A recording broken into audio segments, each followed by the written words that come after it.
विद्यार्थियों, जीवन में हमें किसी भी कार्य में सफलता प्राप्त करने के लिए 3 बातें आवश्यक होती है। पहली बात है मेहनत, दूसरी बात है निरंतरता और तीसरी बात है जो कार्य हम कर रहे हैं उस कार्य को पूरी लगन के साथ करें। तो मुझे पूरी उम्मीद है कि आप भी अभी लॉकडाउन के दिनों में अपने बाकी रहे 2 एग्ज़ाम सामाजिक विज्ञान और गणित की तैयारी पूरी मेहनत, निरंतरता और लगन के साथ कर रहे हो और आपकी पढ़ाई है वो लॉकडाउन के दिनों में भी बाधित न हो, इसीलिए मैंने ये यूट्यूब चैनल चालू किया है कि आपकी पढ़ाई है वो निरंतर जारी रहे, उसमें कोई बाधा नहीं आए। और आपको लॉकडाउन के दिनों में कम से कम रोज़ाना 2 घंटे पढ़ाई करनी है, 1 घंटा सामाजिक विज्ञान और 1 घंटा गणित की। और मेरे इस यूट्यूब चैनल से ज़्यादा विद्यार्थियों को फ़ायदा होगा तो मुझे बड़ी खुशी होगी। तो करते हैं आज वाले जो प्रश्न जो आपको दिए थे उनको हल। तो ये प्रश्न मैंने आज आपको दिए थे और विद्यार्थियों इन प्रश्नों के हल है वो आपको हर शाम 5 बजे मेरे यूट्यूब चैनल पर मिलेंगे आपको। और जैसे ही 5 बजेंगे तो मैं इन प्रश्नों के उत्तर है जो अपने यूट्यूब चैनल है उस पर अपलोड कर दूंगा। तो करते हैं आज जो प्रश्न आपको दिए हैं उनको। तो पहला प्रश्न हमारा था आज कि एक वृत्त के चतुर्थांश का क्षेत्रफल ज्ञात कीजिए जिसकी परिधि 22 सेमी है। हमें वृत्त के चतुर्थांश, अब ये समझना है कि वृत्त का चतुर्थांश क्या होता है। तो देखो ये एक वृत्त होता है और इसके हम 4 भाग कर लेंगे, ये होते हैं चतुर्थांश। क्या होते हैं? चतुर्थांश। कितने भाग हो गए? 1 2 3 और 4, 4 भाग हो गए, ये हो गए चतुर्थांश। अब ये चतुर्थांश में देखो चारों भाग, ये ध्यानपूर्वक देखो क्या हो गया? त्रिज्याखंड हो गया। क्या हो गया? त्रिज्याखंड। और इस वृत्त में कुल मिला के कितने त्रिज्याखंड हो गए? कितने हो गए? 4। कितने हो गए? 4। तो हमें क्या इस प्रश्न में क्या निकालना है? किसका उत्तर निकालना है? 4 त्रिज्याखंडों का क्या निकालना है? क्षेत्रफल। अब त्रिज्याखंड का जो क्षेत्रफल का सूत्र होता है वो होता है पाई आर स्क्वायर थीटा बटे 360। और हम कितने त्रिज्याखंडों का क्षेत्रफल ज्ञात करेंगे? 4 का। क्या करेंगे? 4 का। तो पाई का मान होता है 22/7। आर का मान हमें दिया हुआ नहीं है परंतु क्या दी हुई है? परिधि दी हुई है, तो परिधि से हम आर का मान निकालेंगे। और थीटा, थीटा देखो कैसे निकालेंगे? वृत्त गोल होता है तो जो इसका मान होता है वो कितना होता है? 360। और इसमें कितने त्रिज्याखंड बन रहे हैं? 4। तो 4 का भाग देके हम थीटा का मान निकालेंगे। कितना? 90 डिग्री। तो थीटा का मान आ जाएगा 90 डिग्री। ठीक है। अब हम क्या करते हैं, हमें आर का मान और चाहिए। तो आर का मान हम किसे निकालेंगे? अपने परिधि जो हमें प्रश्न में दी हुई है, कितनी दी हुई है? 22 सेमी। तो हम परिधि का यहाँ सूत्र लगाएंगे 2 पाई आर बराबर 22। फिर हम आर का पक्षांत, ये आर तो इस साइड में रखेंगे और 2 पाई का क्या करेंगे? पक्षांतरण करेंगे तो ये बट्टे में आ जाएगा। फिर हम यहाँ रखेंगे मान पाई का, आर बराबर 22/2, 2 गुणा पाई का यहाँ मान रख देंगे 22/7। फिर ये 7 क्या कहाँ चला जाएगा? ऊपर अंश में चला जाएगा। फिर 22 से 22 कटे तो 7/2 बराबर 3.5 हमारी आर हो जाएगी। और थीटा का मान अभी हमने निकाला था 360/4, क्योंकि इसमें 4 चतुर्थांश या 4 त्रिज्याखंड बन रहे हैं। अब हम यहाँ पे सूत्र लगा देंगे, ये त्रिज्याखंड का क्षेत्रफल 4 त्रिज्याखंड बना इसलिए 4 से पहले गुणा कर देंगे। फिर इसको प्रश्न को सरल करते हैं। देखो आगे 4 का 4 हो गया, पाई का मान 22/7, आर का मान 7/2 रख दो या 3.5 रखो 2 बार। फिर थीटा का मान हो गया 90 फिर बट्टे 360। फिर यहाँ ऊपर देखो ध्यानपूर्वक 7 से 7 कट गया, 2 के पाड़े से 22 11 बार कट जाएंगे और इस 2 से ये 4 कट जाएंगे 2 बार। तो फिर हमने ये नीचे लिखे। फिर ध्यानपूर्वक देखो 90 के पाड़े से ये 360 4 बार कट जाएंगे, फिर 2 से ये 1 बार और 2 से 4 बार 2 बार, तो ऊपर बचाएंगे 11 × 7। तो 11 को 7 से गुणा किया तो कितने हो जाएंगे? 77। और बट्टे में नीचे क्या है? 2 का भाग 77 में देंगे तो कितने जाएंगे? 38.5 सेमी स्क्वायर। तो इस प्रकार हमारे पहले प्रश्न का उत्तर हो जाएगा 38.5 सेमी स्क्वायर। दूसरा हमारा प्रश्न है कि बिंदुओं 11,9 और 1,2 को मिलाने वाली रेखा को समत्रिभाजित करना है। यानी समत्रिभाजित का अर्थ होता है ये एक रेखा है, इसको समान 3 भागों में विभाजित करना है। ठीक है, तो ये हमारा प्रश्न है। तो हम ये लंबी रेखा लेंगे, इसमें दोनों बिंदु ए और बिंदु बी के निर्देशांक हमें दे रखे हैं प्रश्न से ही, ध्यानपूर्वक देखिए आप प्रश्न को।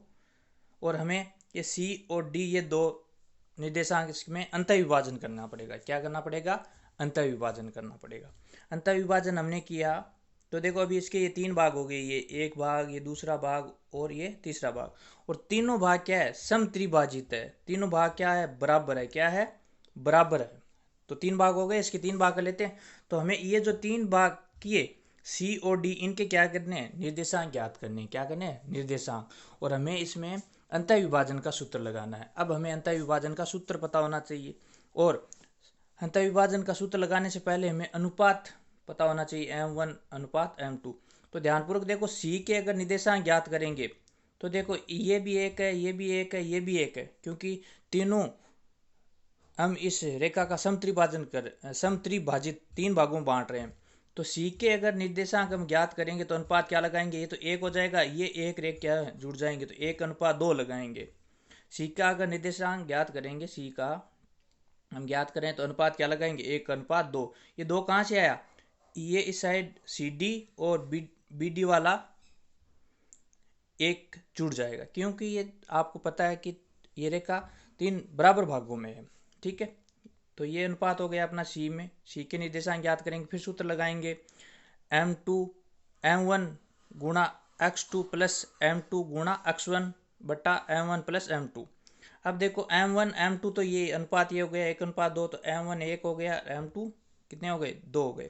अब देखो ये x2 ये कहाँ से आएंगे? तो मैंने आपको पहले भी बताया इस प्रकार के प्रश्नों में कि जो बिंदु ए होते हैं, बिंदु ए होता है उसका जो पहला होता है x1, दूसरा होता है y1, और बिंदु बी है a,2 तो पहला हो गया x2, दूसरा जो निर्देशांक हो गया y2। फिर हमने ये मान रखे m1 बराबर 1 गुणा x2 का मान हो गया, ध्यानपूर्वक देखो 1, प्लस m2 का मान है 2 गुणा x1 का मान कितना है? 11। फिर हमने सरल किया, 1 को 1 से गुणा किया 1, 2 को 11 से गुणा किया 22, 22 और 1 जोड़ देंगे तो 23/3 x का मान होगा। इसी प्रकार हम y का सूत्र लगाएंगे अंतःविभाजन वाला, m1 गुणा y2 प्लस m2 गुणा y1 बट्टा m1 प्लस m2। तो m1 1 है आपको पता है, और y2 कितना है? देखो ये रहा 2, कितना है? 2, प्लस m2 कितना है? 2, और y1 कितना है? देखो ये रहा 9 दिया हुआ। ठीक है, फिर 1 को 2 से गुणा किया 2, और 9 को 2 से गुणा किया तो 18, 18 में 2 जोड़ दो तो 20/3। इस प्रकार सी के निर्देशांक क्या हो जाएंगे? 23/3, 20/3। इसी प्रकार अब हम क्या करेंगे? डी के निर्देशांक ज्ञात करेंगे। अब डी का निर्देशांक देखो ये रहा डी। अब देखो आपको पता है ये बराबर भागों में है, तो अब डी का निर्देशांक ज्ञात करेंगे तो ये तो क्या हो जाएगा? 1 हो जाएगा। अब की बार अनुपात ये अब की बार 1 और 1 2, तो अनुपात अब की बार डी के निर्देशांक में क्या हो जाएगा? 2:1 हो जाएगा। क्या हो जाएगा? 2:1। फिर हमने वापस वही सूत्र लगाया। अब की बार यही ध्यान रखना है केवल डी के निर्देशक में कि अनुपात है वो आपको 2:1 लगाना है। ठीक है, और सी में जो सी के निर्देशांक ज्ञात किए वहाँ पे अनुपात 1:2 लगेगा, ये बात ध्यान रखनी है। फिर जैसे हमने सी के निर्देशांक निकाले वैसे ही हम क्या करेंगे? डी के निकालेंगे। केवल एक बात ध्यान में रखनी है कि m1 अनुपात m2 2:1 होगा, और सी में क्या होगा? 1:2 होगा। तो इस प्रकार हम डी के निर्देशांक भी ज्ञात करेंगे। तो डी के निर्देशांक क्या आएंगे? 13/3, 13/3। अब अपना तीसरा प्रश्न,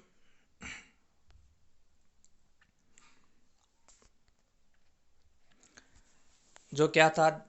बिंदु 5, -2 की x अक्ष से दूरी ज्ञात करो।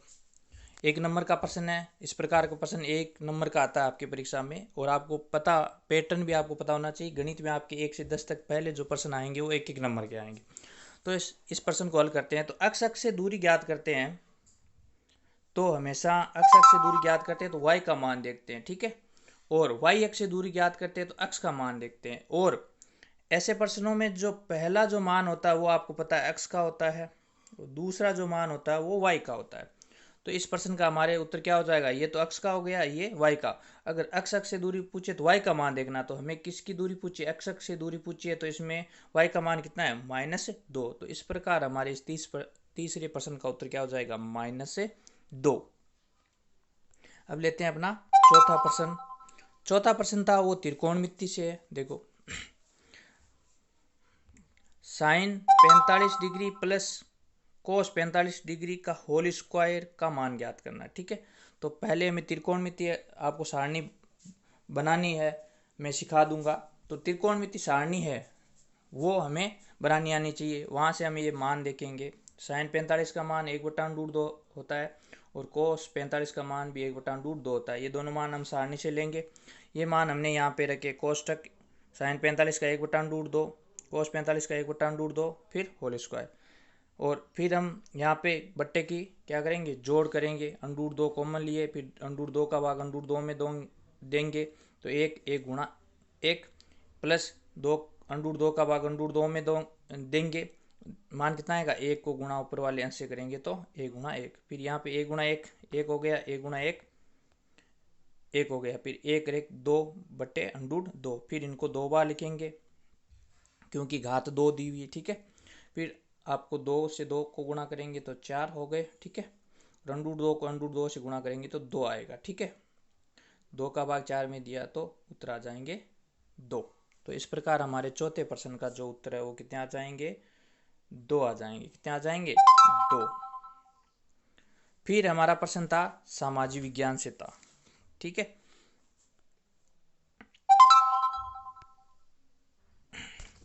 तो ये प्रश्न हमारा था कि राष्ट्रीय विधि सेवा दिवस कब मनाया जाता है। तो राष्ट्रीय विधि सेवा दिवस कब मनाया जाता है, 5 नवंबर को मनाया जाता है प्रतिवर्ष। 5 नवंबर को क्यों मनाया जाता है, इसका भी एक कारण है कि इसी दिन 5 नवंबर 1995 को राष्ट्रीय सेवा अधिनियम 1987 हमारे पूरे भारत देश में लागू हुआ था। तब इसी दिन से हम क्या मनाते हैं, 5 नवंबर को प्रतिवर्ष राष्ट्रीय सेवा विधि दिवस मनाते हैं। इसी प्रकार विद्यार्थियों, उपभोक्ता दिवस कितनी तारीख को मनाते हैं, कितनी तारीख को मनाते हैं, 24 दिसंबर को। 24 दिसंबर को हम उपभोक्ता दिवस मनाते हैं। अगला प्रश्न अपना, भारत का केंद्रीय बैंक कौन सा है। भारत का केंद्रीय बैंक कौन सा है। दूसरा प्रश्न हमारा सामाजिक विज्ञान से। तो भारत का केंद्रीय बैंक कौन सा है, भारतीय रिजर्व बैंक है। और इसकी स्थापना कब हुई थी, 1 अप्रैल 1935 को हुई थी। 1935 को जो भारत शासन अधिनियम आया था 1935, उसके तहत इसकी स्थापना हुई थी, ठीक है। अगला प्रश्न लेते हैं। तो तीसरा प्रश्न हमारा सामाजिक विज्ञान का था कि भारत में किस प्रकार की बेरोजगारी अधिक पाई जाती है। तो भारत है वो विकासशील देशों में आता है, और विकासशील देश होते हैं उनमें छिपी हुई बेरोजगारी या संरचनात्मक बेरोजगारी ज़्यादा पाई जाती है। तो भारत विकासशील देशों में है, तो भारत में बेरोजगारी कौन सी अधिक पाई जाती है, छिपी हुई बेरोजगारी या संरचनात्मक बेरोजगारी। अब बेरोजगारी का जो अनुमान है वो भारत में किसके द्वारा लगाया जाता है, NSSO द्वारा प्रतिवर्ष अनुमान लगाया जाता है कि भारत में बेरोजगारी दर कितनी है, या किस क्षेत्र में बेरोजगारी बढ़ी है या घटी है। तो अपने अगले चौथे प्रश्न की ओर चलते हैं। चौथा प्रश्न हमारा है, भारत में राष्ट्रीय आय की गणना का कार्य वर्तमान में कौन करता है। राष्ट्रीय आय, राष्ट्रीय आय क्या होती है, एक वित्तीय वर्ष में, एक वित्तीय वर्ष हमारा जो वित्तीय वर्ष है वो 1 अप्रैल से लेके 31 मार्च तक होता है। राष्ट्रीय आय होती है जो उत्पादन के स्रोत है उनसे जो उत्पादित जो कुल वस्तुओं का जो मूल्य होता है वो होती है अपनी राष्ट्रीय आय।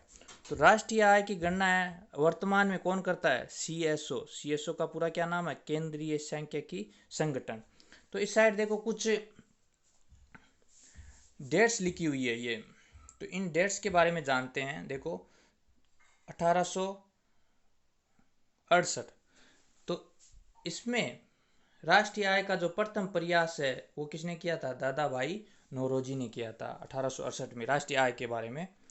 और फिर दूसरी जो डेट दे रखी है वो अगस्त 1949 में क्या हुई थी? राष्ट्रीय आय समिति की स्थापना हुई थी। राष्ट्रीय आय समिति की पीसी महालोबिस की अध्यक्षता में हुई थी।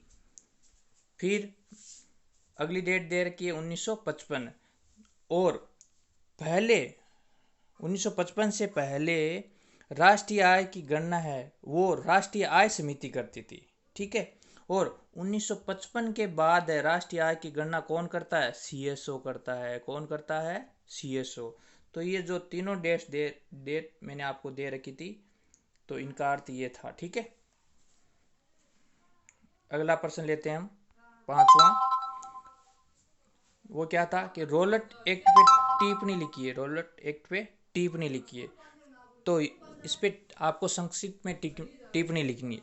तो ये क्या था? एक ऐसा एक्ट था कि जिसमें संदेह के आधार पर किसी भी भारतीय को गिरफ्तार किया जा सकता था। संदेह के आधार पर, केवल संदेह के आधार पर, जिसमें न कोई उनकी अपील होती थी, न उनकी कोई दलील होती थी, न कोई उनका वकील, ठीक है, केवल संदेह के आधार पर। तो ये एक रोलट एक्ट था जो सिडनी रोलट की अध्यक्षता में बना था, ठीक है। अब देखो यहाँ पे कुछ डेट्स दी हुई है, उन डेट्स को बारे में जानते हैं और इस रोलेट एक्ट के बारे में अच्छे से जानते हैं, ठीक है। तो देखो प्रथम विश्व युद्ध जो आपको पता है 1914 से 1918 के बीच में हुआ था, और भारतीय सेना ने इसमें बहुत अच्छे से भाग लिया था। और अंग्रेज़ों ने ये दावा किया था कि हम इस विश्व युद्ध के बाद भारतीयों का आर्थिक जो शोषण है वो बंद कर देंगे, परंतु उन्होंने प्रथम विश्व युद्ध के बाद भी भारतीयों का आर्थिक शोषण शुरू नहीं किया था, ठीक है। तो इसे भारतीय असंतोष और किसी विद्रोह के रूप में विद्रोह कुछ कर सकते थे, तो इसलिए क्या एक समिति बनी। क्या बनी? 1917 में एक समिति बनी। किसकी अध्यक्षता में? सिडनी रोलेट की अध्यक्षता में। और उसने एक अधिवेशन या एक अध्यादेश लाया रोलेट एक्ट के बारे में, जिसे अंग्रेजी जो हुकूमत है उसने 19 मार्च 1919 को पास कर दिया, पारित कर दिया। और भारतीयों ने इसे काले कानून की संज्ञा दी, क्योंकि इसमें संदेह के आधार पर कोई भारतीयों को गिरफ्तार किया जा सकता था। और इसी रोलेट एक्ट के विरोध में जलियांवाला बाग आगे जो हत्याकांड हुआ था वो इसका ही कारण था, ये नरसंहार हुआ था, ठीक है।